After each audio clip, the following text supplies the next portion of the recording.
hatta idza jaa ahaduhumul maut qala rabbirji'uni la'alli a'malu salihan fima tarak. Hingga apabila datang kematian kepada seseorang dari mereka, mereka mengatakan, ya Rabb, kami kembalikan kami ke dunia agar kami bisa beramal saleh. Dalam ayat yang lain, fa asaddaqa wa akum minas salihin, agar kami bisa bersedekah dan bisa beramal saleh. Tapi di dunia, di akhirat tidak mungkin. Jangankan lagi di akhirat, di kuburan saja tidak mungkin. Apalagi orang sudah masuk neraka kan, permintaan itu pasti ditolak. Alhamdulillah, segala puja dan puji hanya milik Allah subhanahu wa ta'ala. Salawat dan juga salam kita hadiahkan kepada Rasul kita Nabi besar Muhammad sallallahu alaihi wa ala alihi wasallam.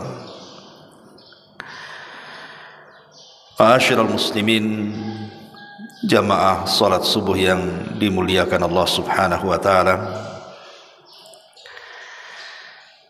Pembahasan di pagi hari ini kita akan membahas 4 permintaan penduduk neraka, dan itu semua dituangkan di dalam beberapa ayat di dalam Al-Quranul Karim. Ma'asyiral muslimin yang dimuliakan Allah subhanahu wa ta'ala, apa saja permintaan-permintaan penduduk neraka ketika Allah subhanahu wa ta'ala masukkan mereka ke dalam neraka? Keyakinan ahli sunnah wal jamaah, apabila Allah subhanahu wa ta'ala sudah memasukkan manusia ke dalam surga dan sebagian mereka ke dalam neraka, ji'a bil mauti, maka kematian akan didatangkan di antara surga dan neraka.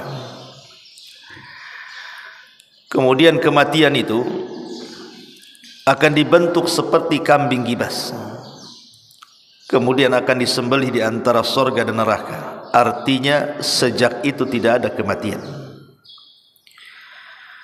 karena Allah subhanahu wa ta'ala akan mengirim penyeru kepada penduduk surga dan mengatakan, ya ahlal jannah la mauta lakum, wahai penduduk surga, tidak ada kematian lagi bagi kalian. Kemudian penyeru ini datang kepada neraka dan mengatakan, ya ahlan nar la mauta lakum, wahai penduduk neraka, tidak ada juga kematian kepada kalian. Maka ketika tidak ada kematian, maknanya kedua penduduk ini akan dikekalkan selamanya, baik penduduk neraka ataupun penduduk surga. Lah disinilah kemudian penduduk neraka yang dimasukkan ke dalam neraka dan sudah ditakdirkan dikekalkan di dalamnya, maka ada 4 permintaan mereka kepada Allah subhanahu wa ta'ala. Apa saja permintaan mereka? Yang pertama dituangkan dalam surah Al-Mu'minun ayat 107.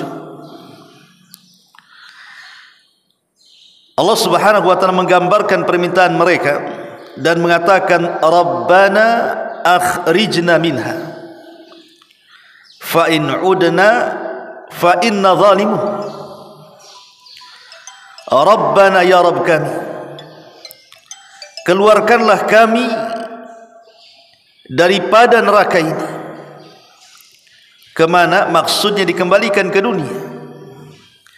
Maka jika kami kembali ke dunia kemudian kembali ke kafiran, sungguh kami termasuk orang-orang zalim.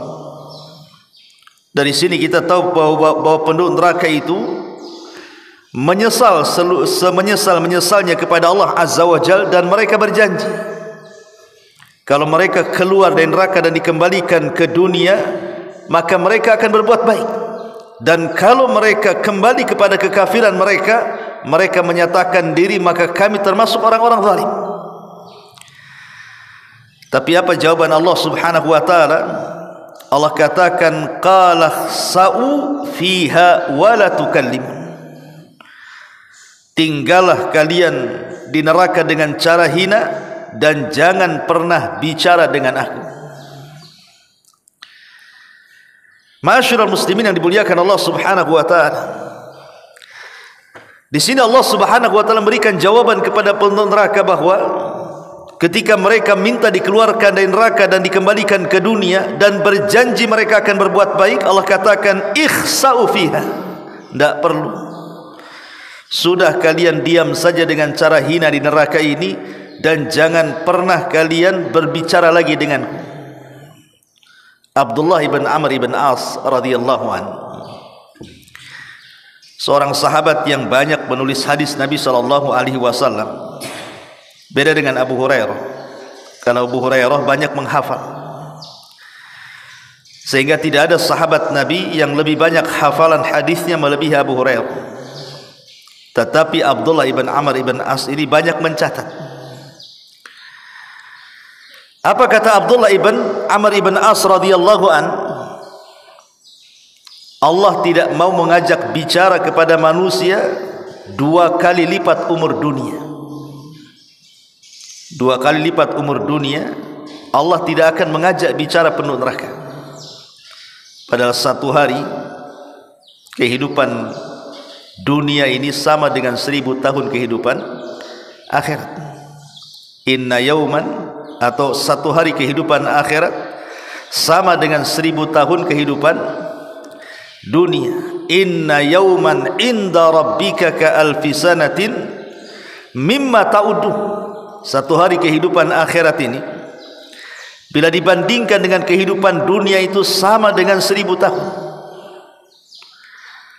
Artinya kalau seandainya 2 kali umur dunia, sudah kebayang tuh berapa ribu tahun Allah Subhanahu wa taala tidak akan mengajak bicara penuh neraka. Ini sebuah kinayah bahwa orang-orang kafir yang dikekalkan di neraka itu selamanya tidak akan mendapatkan rahmat Allah Azza wa Jalla. Mereka akan tetap diam di situ. Lah ketika penuh neraka itu tidak bisa berkomunikasi lagi dengan Allah Azza wa Jalla, dan Allah Subhanahu wa taala tidak kabulkan permintaan mereka, mulailah mereka melirik kepada malaikat Malik. Malaikat Malik ini malaikat penjaga penduduk neraka. Karena Allah tidak kabulkan permintaan mereka, maka mereka melirik kepada siapa? Malaikat Malik. Dan itu digambarkan di dalam Al-Quran juga, surah Az-Zukhruf ayat 77, di mana Allah Subhanahu wa taala menggambarkan penduduk neraka, wa nadaw ya Malik liyaqdi alaina rabbuk qala innakum makithun. Dan mereka berseru, wahai Malik, biarlah Tuhanmu mematikan kami saja. Tetapi malaikat Malik mengatakan, sungguh kamu akan tetap tinggal di neraka dan tidak ada kematian.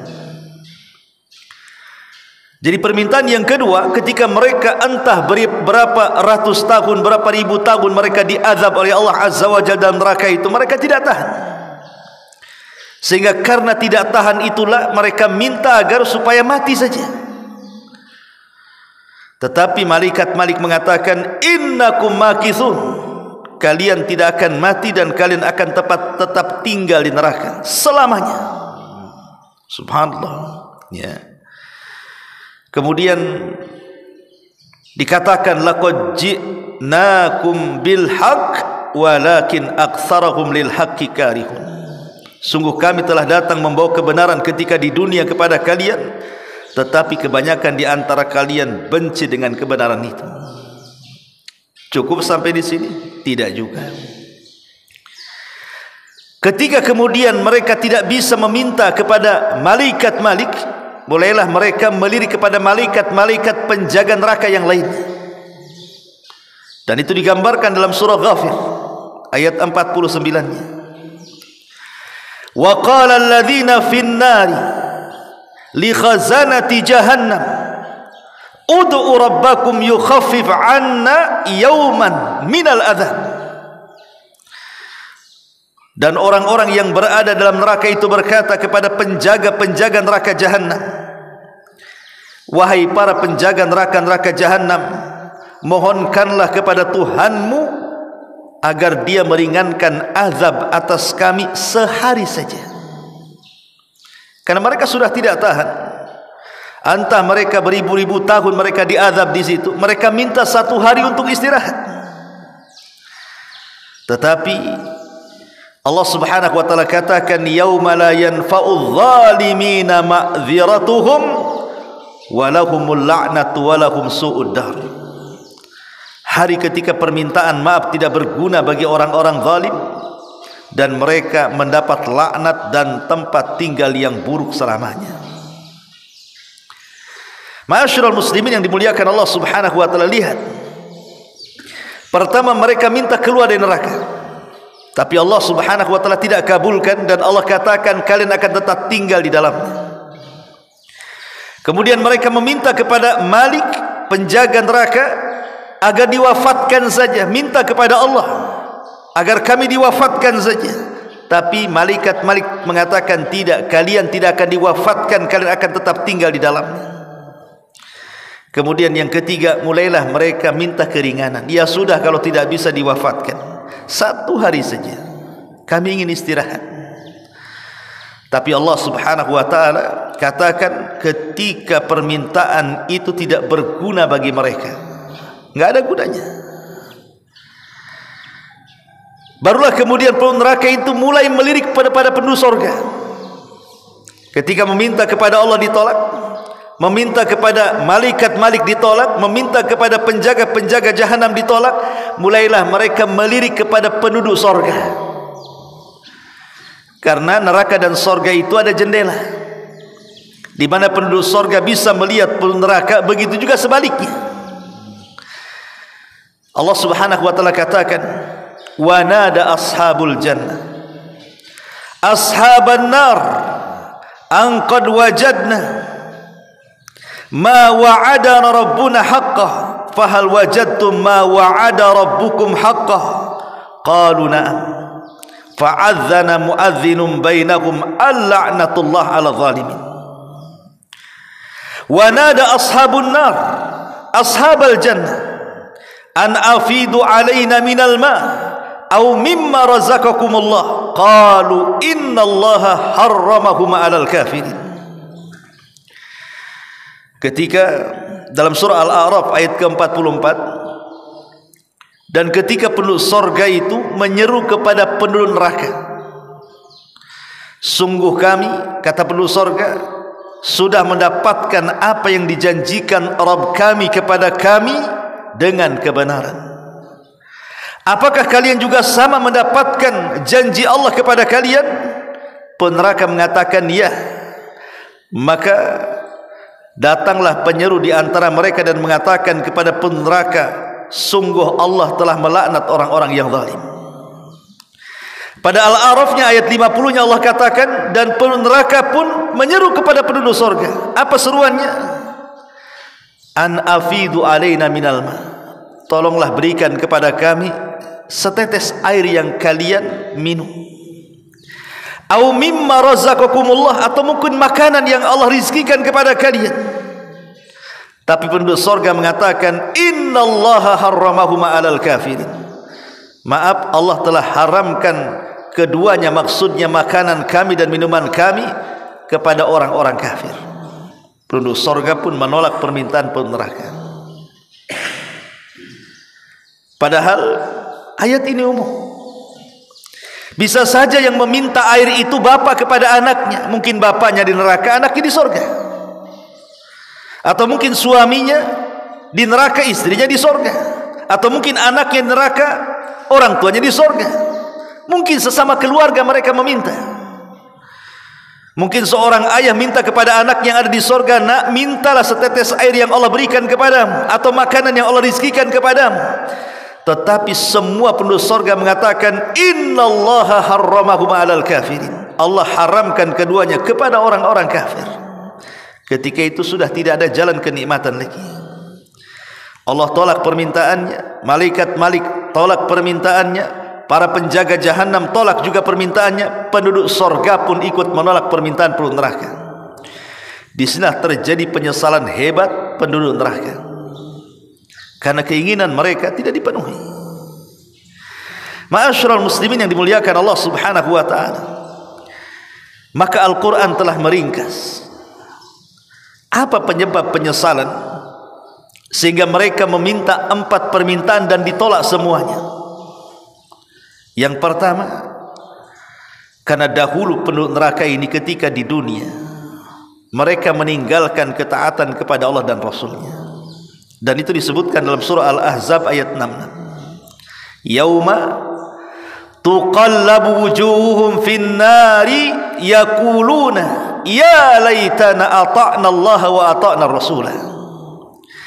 Pada hari ketika muka mereka dibolak-balik dalam neraka, mereka berkata, alangkah baiknya andai kata kami dahulu, maksudnya di dunia, kami taat kepada Allah dan kami taat kepada Rasulnya. Tapi mereka tidak taat kepada Allah dan Rasulnya, maka rasakan penyesalan sekarang di neraka. Kemudian yang kedua, Allah Subhanahu wa taala katakan dalam surah Fatir ayat 36-nya dan 37-nya, walladzina kafaru lahum naru jahannam la yuqda alaihim fayamutu wa la yukhaffafu anhum min adzabiha kadzalika nazzi kulla kafur wa hum yastarikhuna fiha rabbana akhrijna na'mal salihan ghaira alladhi kunna na'mal awalam nu'ammirkum ma yatadhakkaru fihi man tadhakkar wa ja'akumun nadhir fadhuku fama lidh-dhalimina min nasir. Dan orang-orang kafir, bagi mereka neraka jahanam, mereka tidak dibinasakan sehingga mereka mati dan tidak pula diringankan azabnya. Demikianlah kami balas setiap orang yang kufur. Mereka pun berteriak-teriak di neraka, ya Rabbana, wahai Tuhan kami. Manfaat kalimat ya Rabbana? Tidak manfaat, karena kalimat ini hanya manfaat di dunia, ikhwan. Kalau kita di dunia katakan ya Rabbana, manfaat bagi kita. Tapi ucapan ya Rabbana di akhirat itu tidak ada manfaatnya. Ya Tuhan kami, keluarkan kami, niscaya kami akan mengerjakan amal yang saleh berlainan dengan yang telah kami kerjakan dahulu di dunia.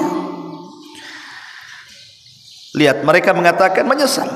Pertama, mereka menyesal karena tidak taat kepada Allah dan Rasulnya. Yang kedua, mereka menyesal karena mereka tidak beramal saleh sebagaimana yang mereka pikirkan di akhirat. Kenapa aku dulu tidak beramal saleh? Makanya Allah Subhanahu wa taala jawab. Allah jawab tuh penduduk neraka itu. Awalam nu'ammirkum ma yatadzakkaru fihi man tadzakkar. Dan apakah kami tidak memanjangkan umurmu dalam masa yang cukup untuk berfikir bagi orang-orang yang punya pikiran? Dan apakah tidak datang kepadamu pemberi peringatan? Maka rasakanlah azab kami, dan tidak ada bagi orang-orang yang zalim seorang penolong pun. Imam Bukhari dalam kitab Sahih Bukhari membuat bab peringatan kepada orang-orang yang berusia 60 tahun, dari 40 sampai 60 tahun. Jadi Imam Bukhari itu membawakan ayat ini, kemudian memberikan judul atau bab dalam sahihnya tentang tidak ada uzur bagi orang-orang yang berusia 60 tahun untuk tidak bertobat. Artinya kalau di usia 40 tahun sampai 60 tahun kok tidak bertobat, berarti setelah tidak akan dapat taufik. Gitu maksudnya. Kalau orang sudah 40 tahun sampai 60 tahun tidak juga bertobat kepada Allah, maka akan susah dapat taufik setelahnya. Karena di sini Allah singgung kepada peneraka, bukankah aku telah berikan usia panjang? Maksudnya 40 sampai 60 tahun gitu maksudnya. Kalau dalam rentan umur begini tidak berubah juga, subhanallah, orang itu susah akan dapat taufik. Kenapa? Ulama menjelaskan, karena usia 40 sampai 60 tahun itu rata-rata nikmat Allah itu sudah Allah berikan hampir secara keseluruhan. Rata-rata usia 40 sampai 60 tahun sudah berumah tangga, sudah punya anak. Sebagian mereka sudah punya cucu. Sebagian mereka sudah punya pekerjaan yang mungkin mapan. Dan akal pun sudah sehat. Makanya Nabi itu diutus tidak di usia 25 atau 30 tahun, tidak, tapi di usia 40 tahun, karena disitulah akal manusia sehat-sehatnya. Makanya sering saya katakan, dari segi mengkonsumsi makanan saja, di usia 40 tahun ke atas itu, makan itu bukan pakai mulut, tapi pakai akal. Bukan pakai mulut kan, bukan pakai akal. Kalau pakai mulut mungkin di usia 20 tahun pakai mulut, mau sate 100 tusuk pun main hantam saja. Tapi kalau sudah 40 tahun ke atas, pakai akal dia makannya. Ini tidak bisa dimakan ini, gula naik nih. Nggak bisa makan ini, kolesterol naik nih. Nggak bisa makan ini, asam urat naik. Akalnya main. Dan itu tidak haram, tidak ada masalah, karena untuk kebaikan kan. Tapi dari situ kita tahu bahwa dari segi makanan saja sudah dikurangi nikmat tuh. Nikmat kita itu sudah dikurangi, tenaga sudah mulai berkurang, syahwat sudah mulai berkurang, makanan juga sudah mulai berkurang, macam-macam sudah mulai berkurang. Lah kalau seandainya tanda-tanda kurangnya nikmat itu menyadarkan dia, kapan lagi dia sadar, gitu maksudnya. Makanya Allah Subhanahu wa taala berikan kesempatan di usia 40 tahun sampai 60 tahun itu, sadar enggak kamu tuh? Allah katakan, awalam nu'ammirkum ma yatadzakkaru fihi man tadzakkar. Dan apakah kami tidak memanjangkan umurmu dalam masa yang cukup untuk berfikir bagi orang-orang yang berfikir. Kemudian Allah Subhanahu wa taala sebutkan dalam surah As-Sajdah ayat 12, walau tara idil mujrimuna naqisu ru'usihim inda rabbihim rabbana absarna wa sami'na farji'na na'mal salihan inna muqinun. Dan alangkah ngerinya jika sekiranya kami melihat ketika orang-orang yang berdosa itu menundukkan kepalanya di hadapan Rabbnya, seraya berkata, wahai Rabb kami telah melihat dan mendengar, maka kembalikanlah kami ke dunia, kami akan mengerjakan amal saleh, sesungguhnya kami sekarang orang-orang yang yakin. Terkadang manusia kalau hanya diceritakan neraka di dunia itu tidak yakin. Betapa banyak orang-orang yang kemudian mendengar ataupun membaca bagaimana ngerinya neraka. Orang yang masuk neraka, mereka diberikan pakaian dari neraka, makanan dari zakum, mereka akan diborgol, mereka akan dikejar-kejar neraka, mereka akan dikelupas-kelupaskan kulit mereka. Itu kita sering dengar di dunia. Tapi sebagian kita nampaknya yakin tidak yakin. Tetapi di akhirat, ketika betul-betul Allah mengatakan waji'a bi jahannam, Allah datangkan neraka jahannam, dan mereka melihat nerakanya, mendengar suaranya, apa yang terjadi? Rabbana absarna wa sami'na. Ya Rabb, kami sudah melihat sekarang, kami sudah mendengar. Farji'na na'mal salihan, kembalikan kami ke dunia, kami akan beramal saleh. Apakah harus melihat neraka dulu baru beramal saleh? Apa seperti itu? Ya mustahil lah kan gitu. Karena kalau kita diperlihatkan neraka, maknanya tidak ada amal soleh lagi. Karena amal soleh itu hanya dilakukan di dunia. Kalau sudah melihat neraka, maknanya sudah tidak di dunia lagi. Mustahil orang itu kembali ke dunia. Makanya kemudian terjadi penyesalan di sini. Dan mereka mengatakan farji'na na'mal salihan inna muqinun. Kami akan beramal soleh, kami sudah yakin sekarang. Lah ketika di dunia kalian tidak yakin, setelah melihat neraka tiba-tiba yakin, disinilah ujian keimanan seseorang. Makanya ada seorang sahabat yang dijuluki sebagai ghasilul malaika. Sahabat ini dimandi besarkan malaikat, namanya Handalah. Kenapa Handalah dimandi besarkan malaikat? Karena saat dia mati syahid, dia sedang junub. Dia tidak sempat mandi junub. Setelah melakukan hubungan dengan istrinya langsung perang. Kemudian Allah takdirkan mati syahid. Maka malaikat dari mana-mana datang, kemudian memandikan jenazahnya. Makanya Handalah itu dijuluki ghasilul malaika, sahabat yang dimandi besarkan malaikat. Semasa hidupnya Handalah ini, datang kepada Abu Bakar Siddiq radhiyallahu anhu, kemudian mengeluh dan mengatakan, wahai Abu Bakar, aku loh kalau hadir di majlis taklimnya Nabi, kemudian Nabi menceritakan neraka, kemudian Nabi menceritakan sorga, rasanya sorga neraka itu ada di pelupuk mataku, katanya, seolah-olah nyata di depanku. Tapi ketika kami keluar dari pengajian Nabi, dari taklim Nabi, kami sibuk pula dengan keluarga, sibuk pula dengan pekerjaan, rasanya neraka dan sorga itu bagaikan hayalan, hanya dongeng-dongengan saja. Apa saya ini munafik, wahai Abu Bakar? Kan begitu. Itu yang kita rasakan juga kan. Antum kalau hadir di majelis taklim, saya cerita neraka, kayaknya neraka itu betul ada. Tapi kalau sudah keluar, ya biasa saja, seolah-olah tidak yakin dengan neraka. Ya masih ghibah, masih dusta, masih curang, masih ini, masih itu. Kalau di majelis taklim yakin ada neraka itu. Kalau sudah keluar tuh tidak yakin itu, karena masih maksiat di luar. Jadi Handalah ini mengadu kepada Abu Bakar Siddiq radhiyallahu anhu, apakah sikap saya ini termasuk sifat munafik, wahai Abu Bakar? Kalau di majelis Nabi, Nabi cerita neraka, surga, rasanya surga neraka ada di pelupuk mataku. Kalau sudah keluar, rasanya neraka itu hanya dongeng-dongeng saja. Abu Bakar mengatakan, ya Handalah, rasa-rasanya apa yang kau rasakan sama pula dengan yang aku rasakan, katanya. Kalau gitu kita datang kepada Nabi. Dua-duanya datang kepada Nabi, menceritakan, Rasul, kami berdua kalau duduk di majelis ta'limu mendengar kau cerita neraka dan sorga, seolah-olah sorga neraka ada di pelupuk kami berdua. Tapi ketika kami keluar dari pengajianmu, seolah-olah sorga neraka itu hanya dongengan belaka. Apa kami dua termasuk orang munafik, wahai Rasul? Maka Nabi SAW mengatakan kepada Handalah, menasihati, ya Handalah, tidak. Walakin ya Handalah sa'atan sa'ah. Itu bukan munafik. Tapi ingat, wahai Handalah, bisa saja perkara itu menuju ke sana. Maka saya nasihatkan kepadamu, walakin sa'atan sa'ah. Kau boleh bekerja sesaat, tapi kau juga harus hadir di majlisku sesaat. Kau boleh sibuk dengan dunia, tapi juga luangkan waktumu untuk akhirat.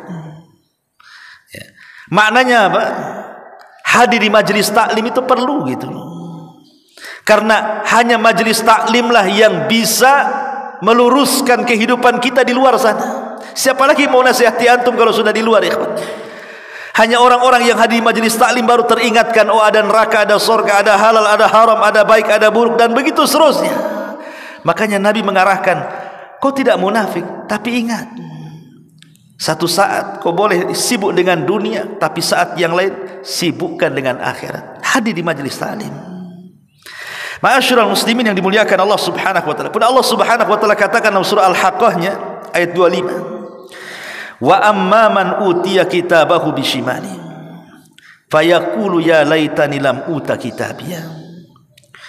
Adapun orang-orang yang diberikan kepada mereka catatannya dari sebelah kirinya, maksudnya orang-orang kafir, maka dia berkata, wahai alangkah baiknya kiranya tidak diberikanlah kepadaku catatan-catatan ini. Kenapa?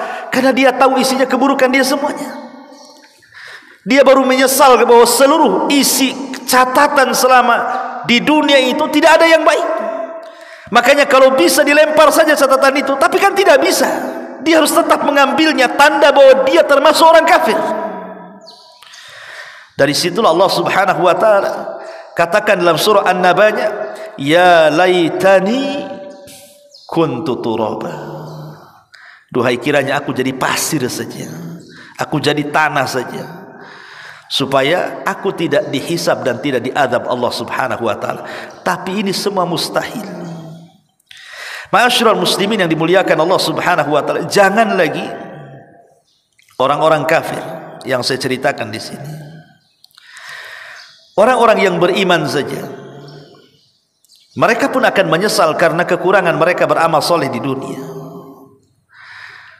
Bahkan dalam sebuah hadis, ketika Nabi SAW suatu hari dia lewat di sebuah kuburan. Kemudian Nabi SAW mengatakan, man sahib hadal qabri, siapa pemilik kuburan ini? Maka para sahabat yang lain mengatakan, fulan ibn fulan, itu kuburannya fulan bin fulan, wahai Rasul. Maka Nabi SAW mengatakan, rak'atani ahabba ila hadha min baqiyati dunyakum. Kata Nabi SAW, 2 rakaat yang ia lakukan kalau seandainya dia bisa sholat dalam kuburan itu 2 rakaat itu lebih dicintai daripada dunia yang kalian miliki semuanya. Jadi kalau seandainya penduduk kuburan itu mereka masih diberikan kesempatan oleh Allah untuk melaksanakan 2 rakaat saja sholat sunnah, itu jauh lebih baik daripada 1 dunia dan kenikmatannya. Karena itu yang diperlukan mereka. Apalagi coba, yang diperlukan mereka hanya itu saja, amalan soleh.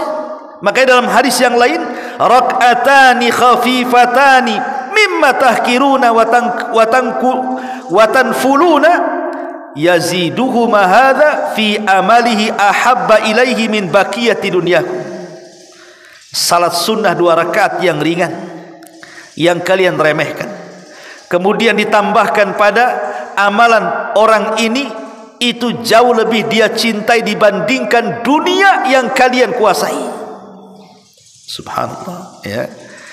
Jadi orang-orang yang beriman saja mereka menyesal karena mereka mungkin kurang beramal banyak di dunia, sehingga mereka berangan-angan untuk bisa sholat walaupun hanya 2 rakaat sunnah dalam kuburan mereka. Bahkan Allah Subhanahu wa taala katakan dalam Al-Qur'anul Karim juga, hatta idza jaa ahaduhumul maut qala rabbirji'uni la'alli a'malu salihan fima tarak.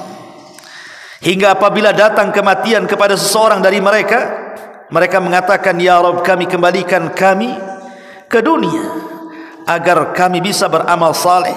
Dalam ayat yang lain, fa asaddaqa wa akum minas salihin, agar kami bisa bersedekah dan bisa beramal saleh. Tapi di dunia, di akhirat tidak mungkin. Jangankan lagi di akhirat, di kuburan saja tidak mungkin. Apalagi orang sudah masuk neraka, kan? Permintaan itu pasti ditolak. Kalau di dunia masih mungkin lah. Seperti hadis Nabi SAW mengatakan, lau anna libni adam wadiyan min zahabin ahabba an yakuna lahu wadiyani walan yamla'u fahu illa turab wa yatubullahu ala man tab. Seandainya seseorang itu memiliki 1 lembah emas di dunia, niscaya dia ingin memiliki 2 lembah emas lagi. Mungkin ada orang bercita-cita ingin punya rumah, kan? Sudah punya rumah, ingin punya rumah lagi. Allah kabulkan, punya rumah lagi dia. Sudah punya 2 nih, pingin punya 3, Allah kabulkan, dikasih lagi 3, dikasih lagi 4, 5, 6. Itu mungkin permintaan di dunia. Tidak ada yang mustahil di dunia yang dibagi Allah Subhanahu wa taala. Tetapi di akhirat mana mungkin? Makanya kita lihat di dunia itu para pengusaha yang mungkin miliarder gitu ya, dulunya orang-orang susah, orang-orang miskin. Maknanya apa? Cita-cita dan permintaan mereka itu semua dikabulkan di dunia. Tapi di akhirat mungkinkah dikabulkan? Mustahil. Permintaan-permintaan di akhirat tidak mungkin dikabulkan. Makanya lihat 4 permintaan neraka yang sudah saya jelaskan di awal, semua ditolak. Mereka ingin keluar dari neraka, Allah tolak. Bahkan Allah tidak akan mengajak bicara selama 2 umur kekuasaan, umur dunia, 2 kali umur dunia lagi. Berdasarkan perkataan Abdullah ibn Amr ibn As radhiyallahu anhu. Kemudian mereka minta dimatikan, nak mau hidup di neraka, minta kepada malaikat Malik. Malaikat Malik menolaknya dan mengatakan apa? Sudah, kalian tinggal saja di neraka, ngapain minta mati-mati katanya. Kemudian mereka meminta kepada penjaga neraka untuk 1 hari istirahat.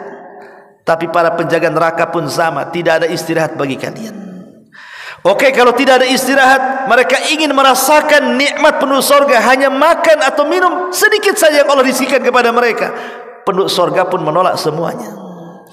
Artinya bahwa kondisi-kondisi seperti ini, inilah penyesalan yang hakiki yang tidak mungkin seseorang lari dari kenyataan kelak di neraka. Na'udzubillah tsumma na'udzubillah. Inilah di antara 4 permintaan pun neraka yang Allah Subhanahu wa taala tidak kabulkan kepada mereka. Subhanakallahumma bihamdika asyhadu an la ilaha illa anta astaghfiruka wa atubu ilaik. Allahu ta'ala alam. Assalamualaikum warahmatullahi